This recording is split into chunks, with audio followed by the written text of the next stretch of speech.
Boa semana, tudo bem com você? Estamos juntos aqui mais uma vez para estudarmos um tema dentro do grande tema da lição da Escola Sabatina deste trimestre, que é vida, morte e eternidade. Eu sou o pastor Júlio Ribeiro, trabalho aqui na Faculdade de Teologia do UNASP, e você sabe que este trimestre estamos com uma parceria onde os professores do UNASP têm estado aqui conosco, os professores de teologia, para trazer o seu conhecimento, para complementar a sua lição, o seu estudo da Bíblia diário e semanal. Lembrando que você pode ter acesso a esse conteúdo gratuitamente através do endereço que aparece na sua tela, o guia de estudos gratuito em mais.cpb.com.br/lição-adultos. Neste endereço, você tem acesso gratuito a todo o conteúdo que aqui estudamos. E você também, este trimestre, tem acesso à versão light da lição da Escola Sabatina, promovido pela Casa Publicadora Brasileira, no aplicativo Escola Sabatina. Baixe aí no seu Android, no seu iOS, e a versão light da lição da Escola Sabatina estará gratuita para você estudar conosco. Mas, se você gostaria de ter o guia de estudos físico, aquele livrinho, aquele caderno que você risca, escreve, sublinha, você pode adquirir através do site, aliás, do e-mail que aparece para você na tela, unasp@cpb.com.br, ou através do WhatsApp, DDD 19 98165 0008. Esses são os formatos de você adquirir o seu guia de estudos direto da CPB Livraria para sua casa. Você sabe que a cada semana estudamos um tema menor dentro do grande tema, como eu disse, vida, morte e eternidade, e hoje iremos estudar sobre a cosmovisão bíblica, o tema de número 12. Já estamos chegando ao final. Neste trimestre, dessa temporada, temos 14 episódios e estamos chegando aqui ao 12º, ou seja, depois desse, temos só mais 2 antes de entrarmos num novo assunto. E para você que nos acompanha, seja aqui no canal da Igreja do UNASP, ou mesmo no canal Escola Sabatina Oficial, que é o canal da lição da Escola Sabatina da Igreja Adventista para toda a América do Sul, você pode e deve se inscrever no canal, ative as notificações, o sininho, deixe para nós aqui o seu like, faça o seu comentário. Diga-nos aqui o que você está gostando, o que você está achando do nosso estudo e, principalmente, ou tão importante quanto, compartilhe esse link nas suas redes sociais, com seus amigos, aonde você tiver gente que possa assistir, você deve compartilhar o link desse estudo, porque ele vai ser muito importante. Tudo bem? E esta semana eu tenho aqui comigo, mais uma vez, o professor Carlos Olivares, que não é brasileiro, é chileno, mas lecionava na Bolívia, antes de vir para o Brasil lecionar aqui, já estudou na Nova Zelândia, é um homem multicultural, multinacional. Pastor Olivares, é um prazer ter o senhor novamente. O pastor Carlos Olivares, ele tem a sua formação na área de educação e também de teologia, e o seu doutorado também na área de teologia, mais propriamente na área de Novo Testamento, aqui no Seminário Adventista Latino-Americano de Teologia, com sede no UNASP. Ele leciona grego bíblico, ele leciona evangelhos, epístolas gerais, epístolas paulinas. Ele trabalha em toda essa área do Novo Testamento e também ministra disciplinas no nosso programa de pós-graduação, disciplinas também ligadas ao Novo Testamento. Pastor Carlos Olivares, muito obrigado por aceitar o convite, para estar aqui conosco de novo, para tratar de um tema que eu diria ele está no fim do nosso guia de estudos, mas ele é primário, ele é essencial para qualquer pessoa, para qualquer cristão, não é isso, pastor? É isso mesmo. Vamos tentar trabalhar essa ideia também dentro do programa. Obrigado pelo convite, sempre é uma alegria também estar com vocês. Eu quero, neste momento, fazer uma oração, pedindo que o pastor Carlos Olivares seja abençoado e traga aqui o conteúdo para nós, de forma que venhamos a entender. Vamos orar neste momento? Senhor Deus, obrigado pela nossa vida, pela vida do pastor Carlos Olivares. Pedimos as suas bênçãos sobre ele, sobre nós e os que nos assistem. Oramos em nome de Jesus. Amém. Como eu disse para você, o nosso tema desta semana é a cosmovisão bíblica. E sempre temos um verso para memorizar, queremos ler agora, mas antes eu gostaria de te lembrar que enquanto Cristo não volta, devemos permanecer firmes na nossa fé, nas crenças a respeito de Cristo e as crenças apresentadas na Bíblia, e entre essas crenças estão incluídas a natureza da humanidade, da morte. Enquanto buscamos ser guiados pelo Espírito Santo, precisamos estar prontos e firmados na verdade. Eu quero ler com você agora o texto que se encontra na primeira epístola ou carta de Paulo aos Tessalonicenses, no capítulo 5, verso 23. Esse é o nosso verso para memorizar, que nós iremos ler. Acompanhe na tela comigo, acompanhe na Bíblia, vamos ler juntos. Está escrito assim, primeira de Paulo aos Tessalonicenses, capítulo 5, verso 23. O mesmo Deus da paz o santifique em tudo, e que o espírito, a alma e o corpo de vocês sejam conservados íntegros e irrepreensíveis na vinda de nosso Senhor Jesus Cristo. Pastor Carlos Olivares, começamos com um texto que aparentemente nos traz aí uma tricotomia, não vou nem falar em dicotomia, né? Entre corpo e alma, ou corpo e espírito, porque aqui o apóstolo Paulo menciona espírito, ele menciona alma e ele menciona corpo. Pastor, entrando agora no nosso tema desta semana, quais são as dimensões que Cristo menciona lá em Lucas 2,52, que abrange o crescimento de um ser humano? Ou seja, uma pessoa pode crescer em que aspectos? E dentro desses aspectos, eu queria que depois o senhor falasse um pouco sobre, e vamos falar a lição toda, dessa aparente divisão entre o que é corpo, entre o que é alma, entre o que é espírito. Por favor, pastor Olivares. Bom, em primeiro lugar, quando Lucas está descrevendo a vida de Jesus Cristo, ele faz também isso com João Batista, isso também é importante sublinhar aquilo. Quando ele está fazendo isso, ele está tentando mostrar que Jesus Cristo ele é perfeito do jeito como ele é apresentado. Então, depois no final já do capítulo 2, para fazer a conexão depois com o capítulo 3, onde Jesus já aparece já como um adulto, né? Para ser tentado e começar seu ministério pelo Espírito, Lucas ele vai resumir um pouco quem era Jesus Cristo desde o começo, sendo criança, desde os 12 anos aproximadamente, pelo contexto que nós entendemos do capítulo 2. E ele vai dizer, entre outras coisas, que ele continuava crescendo. Olha, isso é importante, que o crescimento do fato como Jesus é descrito é que ele cresce, mas não para, entendeu? É um crescimento constante.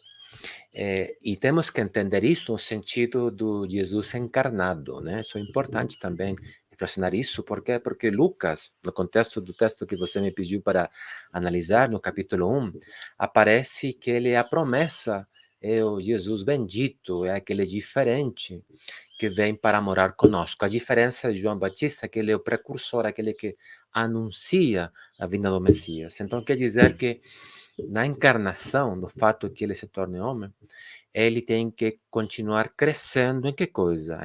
Em sabedoria. Isso é importante ter em mente isso, porque se Lucas tem em mente uma audiência gentil, quer dizer que um elemento essencial para os gregos, né, para o mundo pagano, era ter em mente, certo, esta questão de sabedoria. Agora, essa sabedoria vai ser refletida ao longo do Evangelho de Lucas. Isso é interessante pensar nessa questão. Primeiro elemento, você vai notar que Jesus Cristo é mostrado como uma pessoa sábia. Sábia em que sentido? Que faz a vontade de Deus. Isso é muito importante. É dizer que ele se somete aos preceitos divinos. Já isso aparece no capítulo 4, particularmente no capítulo 4. Já no 3 ele é batizado, ele faz a vontade de Deus.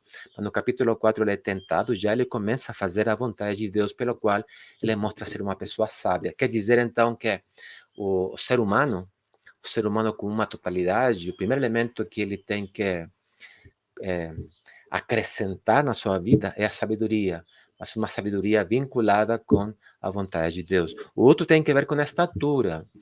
Interessante, quando você vai para o Evangelho de Lucas, você nunca sabe qual é o tamanho de Jesus Cristo, a estatura dele, até que você chega no capítulo 19 e você nota que tem um baixinho ali, não? Que quer ver Jesus Cristo. E interessante que ele quer ver Jesus Cristo e não consegue vê-lo. Se Jesus fosse um gigante, ele poderia vê-lo, mas para poder saber quem ele é e presenciá-lo diretamente e fisicamente, Zaqueu ele tem que subir para uma árvore. Então, quer dizer que ele é uma pessoa que cresceu na estatura no sentido físico. Quer dizer que não está falando só que ele era uma pessoa gigante, de 2 metros ou 1,80, a gente não sabe disso. O que a gente sabe é que ele começou a crescer fisicamente. Quer dizer que o foco estaria na questão da sabedoria em termos da divinidade, certo? Em termos de fazer a vontade de Deus. Na parte física também, olha, isso é importante também.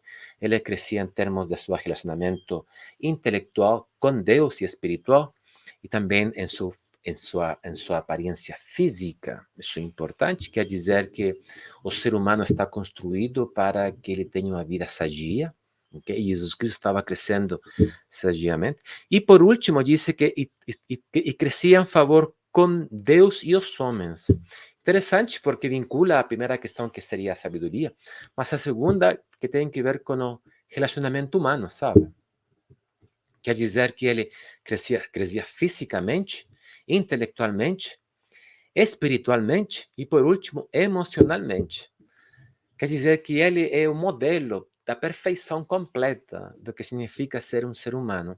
Então, o que Lucas está dizendo é que este modelo é o modelo que vem nos salvar, que é o modelo finalmente que nos apresenta a cosmovisão bíblica do que significa ser um ser humano.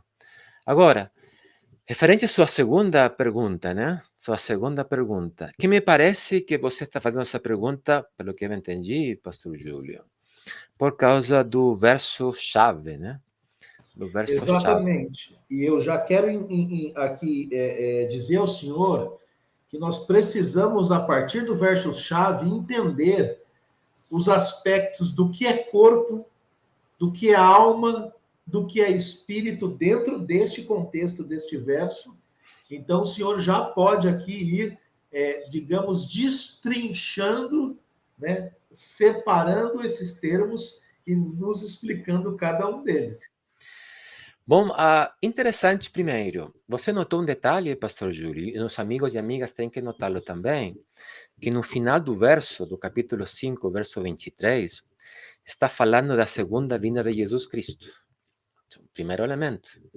Tem um elemento, vamos chamar, escatológico, é dizer, que tem que ver com o fim do tempo. E esse elemento nos ajuda a entender um detalhe.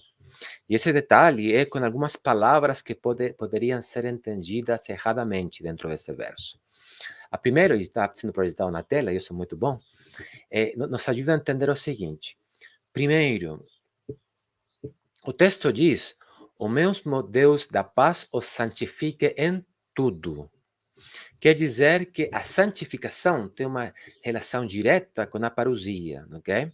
Mas essa santificação é uma santificação em Cristo. Isso é importante também sublinhá-lo, né? É dizer que o fato de ser santificados tem uma relação com o jeito de querer desejar o melhor para nossas vidas, para glorificar o nome de Deus, na parousia. Mas note o detalhe, pastor Júlio. Diz, o Deus do passo santifique em tudo. No texto grego diz completamente. Isso é interessante. Completamente. Essa tradução, certo, apaga um pouco esse sentido. O que está dizendo a passagem, né, que o Deus tem que nos santificar com uma totalidade. Então, já você está entendendo que minha resposta, a sua pergunta está sendo respondida com minha fala. Quer dizer que a santificação está dizendo que uma totalidade. Quer dizer que aquilo que vai ser agora descrito, é parte dessa totalidade. Quer dizer que o espírito, a alma e o corpo não são questões separadas, entende? Não são questões separadas, são questões que estão juntas, porque já Paulo começa dizendo isso desde o primeiro verso, desde a primeira linha do seu razonamento. Quer dizer que Deus tem que nos santificar com uma totalidade. Essa totalidade inclui que coisa? O espírito, a alma e o corpo. E eles têm que ser conservados íntegros e irrepreensíveis na vinda de nosso Senhor Jesus Cristo. Então a pergunta seria, mas não será que espírito é uma coisa, alma é outra e corpo é outro? Bom, aqui vem o grande detalhe. E um detalhe até engraçado, né? Porque algumas pessoas podem dizer, olha, quer dizer então que o ser humano não está composto por duas coisas, como me ensinaram, por exemplo, em alguns lugares. Quer dizer que não é somente alma e corpo, tem um terceiro elemento que tem que ser incluído dentro desta equação. Bom, aí vem o grande problema, porque o começo do verso está dizendo que temos que ser santificados completamente. E essa questão completa tem que ver com esses três elementos. Então, primeiro, tem que ver com a questão do todo, a totalidade, não? Todo. O espírito quer dizer que seria minha percepção psicológica, o fato como vou entender as questões, isso é importante. Espírito, né? Que tem que ver com a alma, é dizer, minha compreensão que tem que ver com a totalidade interna do ser humano. Isso é importante. Quando Jesus fala, você tem que me amar com toda a sua alma, é dizer, com a totalidade do ser humano. E com o corpo, é dizer que também tem uma questão física. Então, o que Paulo está dizendo, na verdade, é que nós temos que, para a vinda de Jesus Cristo, ser conservados íntegros em nosso corpo, isso é importante, em nosso espírito, do jeito certo que nós comportamos espiritualmente, adorando o Deus verdadeiro, nosso dia verdadeiro, por exemplo, né? E também tem que ver com tudo aquilo que parte da nossa vida. É dizer que Deus é um Deus ciumento, né? Que é a totalidade, o que conforma todo ser humano. Quer dizer, então, que quando nós lemos esse texto, e vou pensar agora em grego, né? Vou pensar em grego. O que está dizendo é que Deus tem nos que santificar completamente, e isso completamente tem que ver com esses três elementos, porque esses três elementos vão compor o que o ser humano é. Quer dizer que temos que ser preservados, como Deus quer que nós sejamos preservados, naquilo que é o mais importante. E o que é o mais importante? É a totalidade do ser humano. Perfeito, doutor Olivares. E dentro desse contexto, eu gostaria exatamente de começar pedindo ao senhor que nos ajudasse a entender um pouco sobre a questão do corpo. Quando nós lemos ali a primeira epístola de Paulo aos Coríntios, capítulo 6, capítulo 10, parece que Paulo ele vai na linha da apresentação do corpo como um templo de Deus e templo do Espírito Santo. Como o entendimento do corpo como sendo um templo, um lugar de habitação do próprio Deus, incentiva ou influencia positivamente a maneira como nós vivemos, pastor? Bom, Paulo, no 1 de Coríntios, no capítulo 3, ele apresenta que a igreja, o corpo de Cristo é um templo. Olha, a totalidade, não? O corpo total. Depois ele vai começar agora, ele vai sair dessa comunidade, quer dizer, desse corpo de Cristo, como um todo. Agora ele vai ir para o indivíduo. E no capítulo 6, está no contexto do capítulo 5, 6 e 7.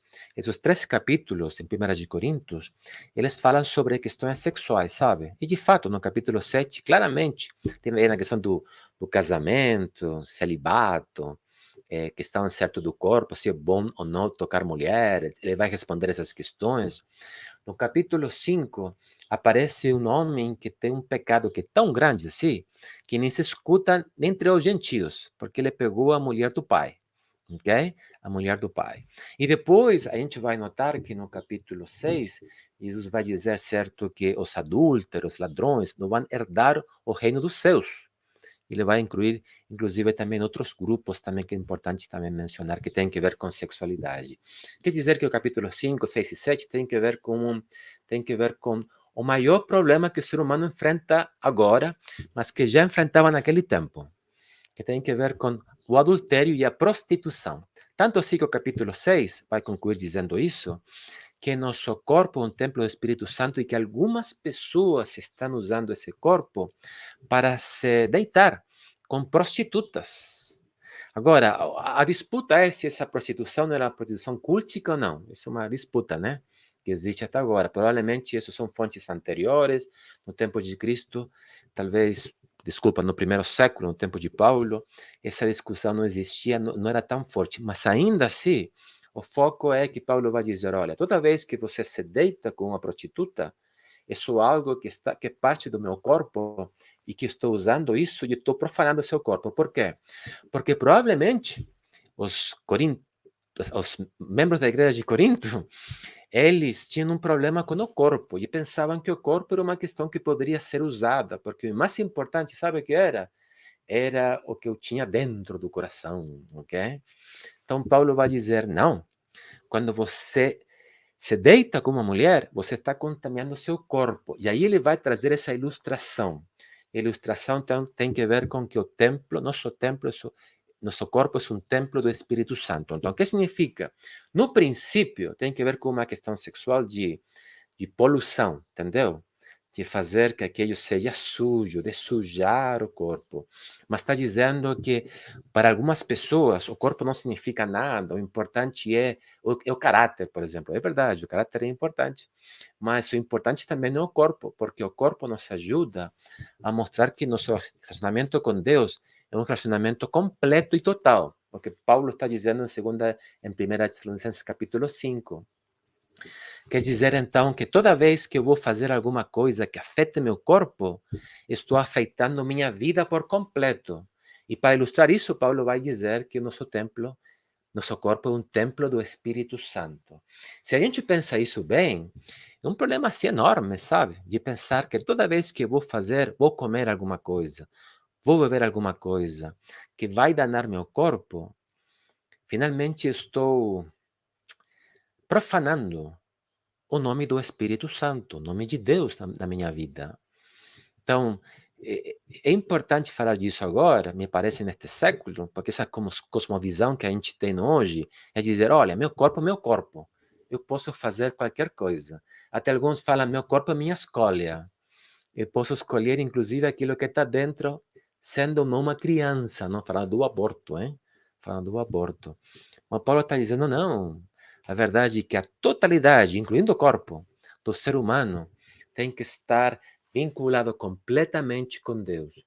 Quer dizer, então, se Deus não quer que nosso corpo seja poluído, nós temos que deixar de beber coisas que são estranhas para nosso corpo, de fumar coisas, não, que são estranhas para nosso corpo. E o importante é glorificar a Deus com nosso corpo, porque finalmente nós somos aqueles que agimos, pensamos e atuamos e glorificamos a Deus fisicamente. Muito bom, pastor Olivares, excelente explanação a respeito do corpo. E é importante nós entendermos que realmente a ideia do texto inicial, o senhor explicou bem ali, é uma ideia de integralidade, não é? Agora, pastor, como poderíamos explicar ali a palavra alma, não é isso? A palavra alma que ali aparece no texto, e podemos repeti-lo aqui para ver o texto que está colocado para nós, olha só. E que o espírito, a alma e o corpo de vocês sejam conservados íntegros. O que significa alma em termos bíblicos e qual a ligação com a ideia de mente? E o que significa ter a mente de Cristo? Como podemos entender o significado da palavra alma num contexto mais ligado às questões da mente? Nos ajude a entender, pastor, por favor. Bom, o que é interessante que nós vamos para o texto bíblico é que nós temos a palavra espírito também, temos a palavra alma, temos a palavra corpo, sabe? Vamos Então, no chegar a velho, espírito na sequência. isso. Então, temos todos esses elementos aí, pastor Júlio, dentro do texto bíblico. A gente não pode desconhecer aquilo. O interessante, quando você vai e estuda cada um desses textos bíblicos, tanto na língua hebraica como na língua grega, você vai notar um detalhe. Nenhum deles tem uma conotação de eternidade ou de incorporalidade, dizer, olha, está fora, estou dentro. De fato, por exemplo, esse é um exercício para nossos amigos, amigas que nos escutam e também assistem esse programa pela YouTube. É ir e procurar a palavra alma dentro do Velho Testamento e do Novo Testamento, e eles vão notar um detalhe. Por exemplo, a palavra nefesh, no hebraico, né, e psique, no grego, vão notar que pode significar pessoa, olha, pode significar pessoa, pode significar vida também, pode significar vida interna, vida externa, pode significar ânimo, ele ficou sem alma, ficou sem ânimo. O espírito tem que ver com, em primeiro lugar, com a vida que Deus dá, ok? Mas também tem que ver com uma questão interna psicológica. Olha, quando a gente vai para o corpo é aquele que se degrada, que morre, se destrói. Então, todas as vezes que você vai notar, você não vai achar um texto, a não ser que seja um texto que foi usado desse jeito para ser interpretado desse jeito por outra pessoa. Mas no texto, no texto bíblico, a verdade, tanto no Velho como no Testamento, você não vai achar em nenhum momento que tenha que ver com algo que está dentro, por exemplo, da pessoa, que vai sair e que depois vai continuar vivendo. Não sei se estou ficando claro. De fato, o espírito morre, a alma morre e o corpo morre, os três morrem. Então, quando a gente pensa na palavra alma e espírito, a gente pode pensar que são complementares, muitas vezes, usadas complementariamente. A palavra espírito pode ter a ver com uma vida espiritual, e alma pode ter um sentido interno, mas que tem a ver com a totalidade do ser. E no mundo bíblico, a totalidade do ser está vinculada com os rins. Isso é interessante, né? Com os rins do ser humano. Então, aí estava o assento do pensamento.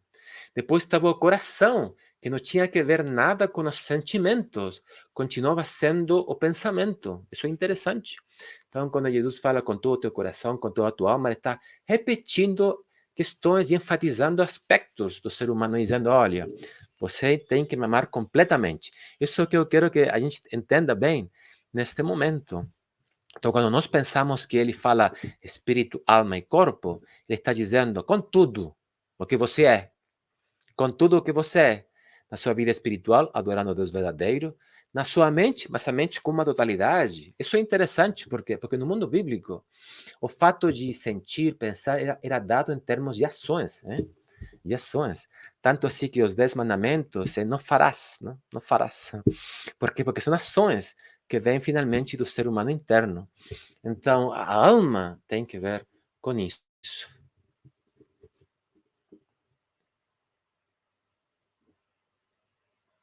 Falhou aqui o meu som, agora sim. E pastor Olivares, então essa ideia de ter aqui a mente de Cristo de forma prática, o que eu, como cristão, posso entender que é ter a mesma mente que Cristo tinha? Bom, essa é uma boa pergunta, né? E é uma boa pergunta em que sentido? Em que muitas vezes nós pensamos que a mente de Cristo significa agir como Cristo agiu em todas as circunstâncias. E a gente tem um problema quando pensamos nisso. E qual é o grande problema? O grande problema é que no texto bíblico nós não sabemos, na verdade, como ele pensava. Olha ali, olha, interessante, né? Nós sabemos como ele agia. Tem vezes que Marcos vai dizer, olha, ele ficou encolorizado, não? Que são sentimentos, e provavelmente ele recebeu isso por revelação, na verdade, que é difícil saber, ou só olhando pelo rosto de Jesus Cristo, ficou vermelho, não? Ficou vermelho. Ou ele sabia que as pessoas estavam duvidando, dizer que ele conhecia as pessoas. Bom, a gente não tem nessa mente, não? O que a gente tem é o fato como Jesus se comportou com as pessoas. Em outras palavras, como Jesus tratava as pessoas. Esse é o primeiro elemento. Mas o elemento mais importante, me parece, quando a gente pensa na mente de Cristo, ou tenta entrar na mente de Cristo, é do jeito que ele agia, já do seu começo, é que ele fez a vontade de Deus. É dizer, se você vai me perguntar, pastor Júlio, né, o que significa ter a mente de Cristo? A mente de Cristo seria fazer a vontade de Deus em todos os aspectos da vida. Quer dizer que se eu vou dizer, certo, que eu vou agir desse jeito, é porque eu já estou vivendo a nova aliança. E a nova aliança está me dando um novo coração, uma nova percepção, uma nova visão daquilo que significa ser um seguidor de Cristo. Por exemplo, olha, só em termos práticos, eu como estrangeiro, eu posso falar muitas vezes de algumas coisas, né? Jesus Cristo nunca esteve envolvido em questões políticas, olha ali. Ter a mente de Cristo é deixar para César o que é de César e para Deus o que é de Deus. Jesus veio para instaurar um novo reino. Isso é interessante. Quer dizer que a gente não pode pensar, a gente pode dizer, Jesus era de direita ou de esquerda. Olha, a gente não pode entrar nessa mente de Cristo. O que a gente pode notar é que na fala dele, no que ele ensinou, ele estava preocupado tanto de salvar os judeus como também os gentios. Tanto que no final ele tenta dialogar com Pilatos, mas Pilatos, segundo João, depois ele fugiu da conversação, que é a verdade, queria entrar numa questão que não era uma questão filosófica, não era o momento de fazer isso com Jesus Cristo. Então, quando nós temos a mente de Cristo, é porque nós temos a percepção do que realmente é importante nesta vida. E o que é importante nesta vida é ter o coração de Deus. E ter o coração de Deus vai significar, certo, vivendo uma vida afastada do pecado, tá claro, não? Afastada do pecado, fazendo o que Deus quer que a gente faça, e que é proclamar o reino de Deus. Então, novamente, se a gente pensa que entrar na mente de Cristo seria muito difícil, Jesus é Deus, né? Tentar pensar o que ele pensar, a gente pode especular, mas nos evangelhos o foco não está tanto em saber o que Jesus está pensando internamente, mas o que Jesus está fazendo. E o que Jesus está fazendo é a vontade de Deus. É dizer que a mente de Cristo é finalmente fazer o que Deus quer que a gente faça. Excelente, pastor Olivares. Então, você que nos acompanha, já falamos, pastor Olivares já explicou o texto, né, que inicial de 1 Tessalonicenses 5:23, já comentou conosco a respeito do corpo, da alma, esse significado de mente também em relação à palavra alma, é algo que é inerente ao ser humano como um todo. Mas, pastor, ainda restou o espírito.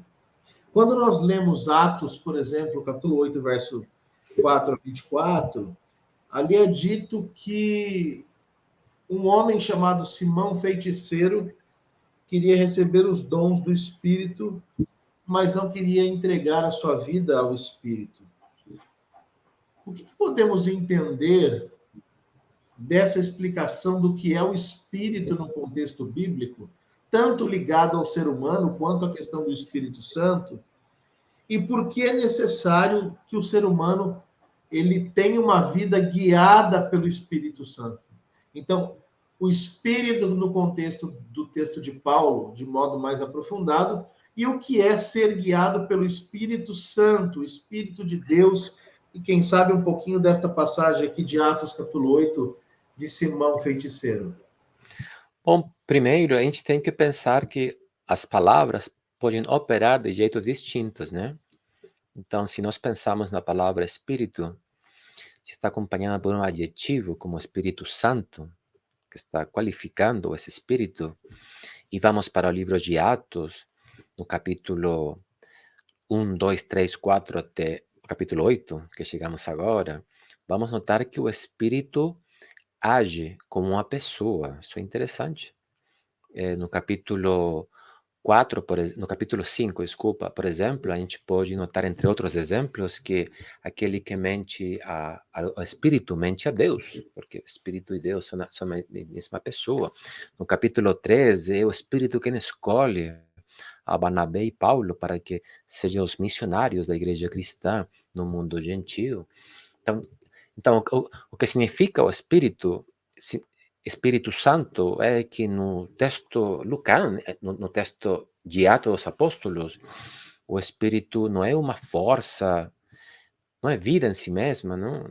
No sentido que eu tenho um Espírito porque estou vivo, mas é a vida que dá vida, né? É dizer que o Espírito seria aquele que está dirigindo os discípulos, está controlando a igreja, está guiando. E é interessante pensar nisso, porque você estava usando o capítulo 8. No capítulo 8, a gente também vai notar que tem uma pessoa que foi guiada pelo Espírito. Lucas, nesse sentido, muito esperto do jeito que ele está escrevendo esse capítulo, porque no capítulo 8 a gente também tem a história de Filipe. E Filipe está sendo guiado pelo Espírito. Ele é guiado para ir para um eunuco, para pregar o Evangelho. Quer dizer que se eu me deixo ser guiado pelo Espírito, segundo Atos dos Apóstolos, eu estou fazendo a vontade de Deus. Então, qual foi o grande problema de este Simão? É que ele queria controlar o Espírito. Ele queria comprar os benefícios do Espírito.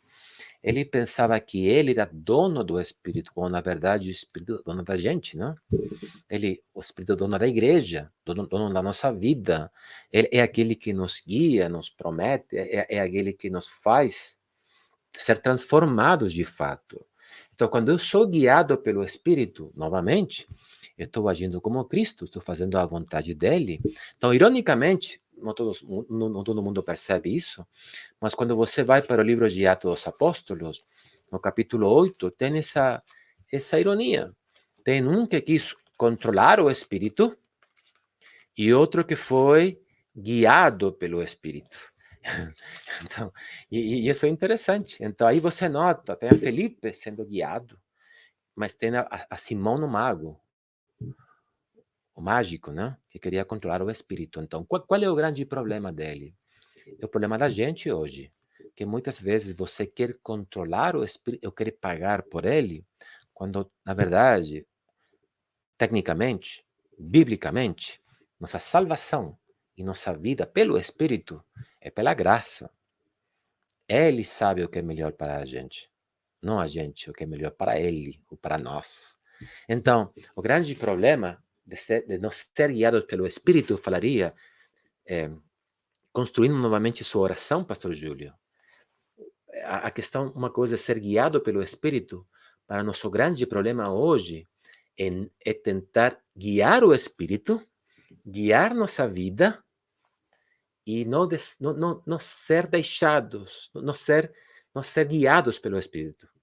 Então, me parece que esse seria o grande problema de hoje, neste momento. Então, qual seria o convite que Deus está fazendo através dessa história neste dia? É que, ao ser guiados pelo Espírito, fazemos a vontade dele e estamos tranquilos.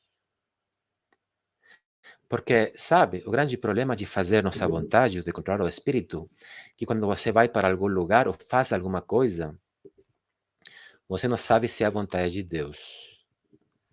Você sabe, não? muitas pessoas falam, olha, você quis fazer isso. O que aconteceu? Não, foi impossível. Como você conseguiu isso? Bom, eu tive que pagar para fazer isso. É dizer que se Deus fecha as janelas, as portas, o teto, fecha tudo, é melhor que você não faça nada e que seja guiado pelo Espírito. Mas se você tenta forçar sua entrada em alguns lugares ou fazer alguma coisa, é porque você está sendo como Simão o Mago. Então, ser guiados pelo Espírito é deixar que Ele, cada manhã, cada dia, cada tarde, Ele tome nossa vida e faça o que é melhor para a gente.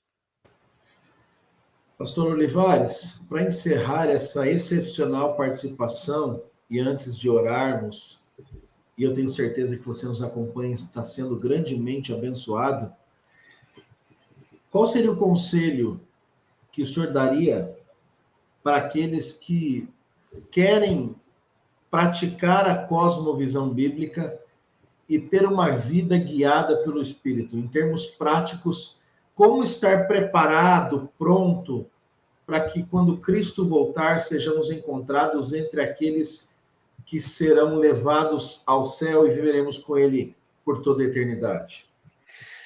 Quando a gente vai para o Sermão do Monte, sabe, de Mateus, capítulo 5, 6 e 7, particularmente o capítulo 7, você vai encontrar um grupo de pessoas que vão dizer que eles fizeram vários milagres, sabe? Expulsaram demônios. Nossa, que coisa, né? Fizeram sinais.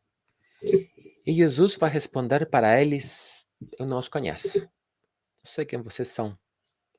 Interessante pensar nisso. Por quê? Porque muitas vezes nós pensamos que fazer a vontade de Deus é fazer coisas. Coisas boas, né? Coisas boas. Mas no contexto do capítulo 7, se você nota, no final, ele vai dizer, olha, quem é a pessoa inteligente? Quem é a pessoa sábia? É aquele que construi sua casa sobre minhas palavras, que seria a rocha, né? É dizer que para nós nos preparar e para ser guiados pelo Espírito, o mais importante é sempre fazer a vontade de Deus que está revelada na sua palavra. Alguém vai dizer, olha, não, é que eu tive uma revelação ali, não. Eu sinto, estou sentindo alguma coisa, né? Isso é interessante. Eu sinto isto, eu sinto que estou bem. Mas se a palavra de Deus diz que isso está errado, me desculpa, mas aquilo que você está sentindo vem da sua paixão humana, mas não da revelação divina. Então, para nos preparar e para fazer a vontade de Deus e para ser guiados, primeiro, obedeçamos a palavra de Deus. E segundo, mais importante ainda, eu falaria, é nos esquecer do eu. Porque esse é o grande problema nosso, do ser humano, né? É sempre pensar que nós somos os mais importantes. Então, para ser guiados pelo Espírito, é dizer, Senhor, o Senhor é o primeiro, eu vou o segundo, eu vou de trás.